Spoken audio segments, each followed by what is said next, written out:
You won't believe what happens when a man takes his metal detector to the woods. What he finds leaves him with more questions. Most people don't consider men and women combining fields with metal detectors to be even remotely in the same league as, say, Indiana Jones. Although these enthusiasts may not crack a whip quite like Harrison Ford, the treasures they unearth would put even the great Dr. Jones to shame.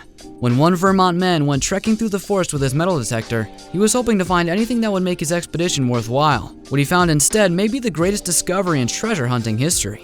A lifelong metal detector enthusiast, Brad Martin of Green Mountain Metal Detecting, has pulled all kinds of forgotten treasures from the earth.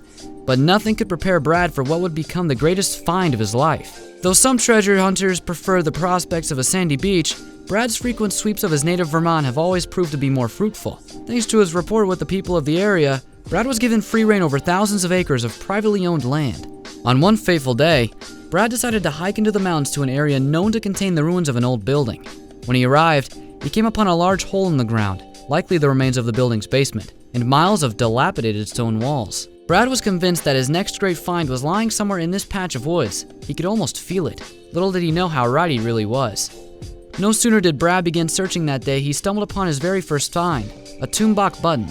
This type of button was very popular in the 1700s, but fell out of favor due to its brittleness. This button's discovery meant that whoever had searched the area before had missed it, and likely many more hidden treasures. Sure enough, Brad's intuition was spot on, and the finds just kept coming. Brad's next big pull of the day was a valuable copper coin. Though the surface had been worn over time, Brad concluded that it was either a British halfpenny or a coin from an early colony. When Brad pulled a peculiar-looking object out of the ground, he couldn't make heads or tails of it. While he initially believed it to be an old clock hand, Brad later said that it was likely the trigger guard plate from an old musket. Finally, Brad unearthed a coin from the ground that he was actually able to identify. The face of the relatively large coin depicted a bust of King George II, and alongside the image was the word Konek. For Brad, this could only mean one thing. This was a Connecticut copper, struck 1785 to 1788, likely worth a few $100s.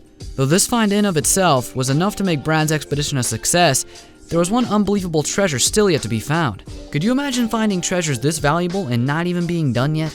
As the sun began to set on his day of detecting, Brad decided to slowly make his way back to his truck, detecting as he walked. Brad's device suddenly picked up a reading just a few yards from the road. The metal detector rang out a solid 79, which was right around the same reading that his other finds of the day had been. Taking out his camera and shovel one last time, Brad began digging. The higher the reading on the detector, the more valuable the item below is likely to be. Though Brad believed this find would turn out to be another button, he was shocked at what he found this time. But before we find out exactly what it was, just a reminder, make sure you leave a like, subscribe, and turn on that notification bell right now. If you do, comment Notification Squad, and we'll reply to all of you with a thank you. Brushing off the soil, Brad unearthed a massive silver coin in amazing condition. He was stunned. A find like this easily should have read as a 99 on his metal detector. After carefully cleaning the coin, Brad realized he had unearthed an incredible 1780 Spanish 8 reals. This was the same fabled coin known as a piece of 8 from the pirate legends of old. Spanish silver coins came in 5 varieties during the time they were minted: 1/2, 1, 2, 4, and 8 reals, with 8 being the most valuable and sought after. Though considered legal tender in the US up until the 1800s, finding a coin like this, and in such good shape, was 1 in a million. Brad's excitement over his amazing find wore off, however. He began to grow suspicious of some of the coin's features. Not only did the coin's 79 reading still linger in his head, but someone had also carved the initials DS into his face. After doing some research, Brad learned that this coin was one of the most counterfeited in the world during its circulation.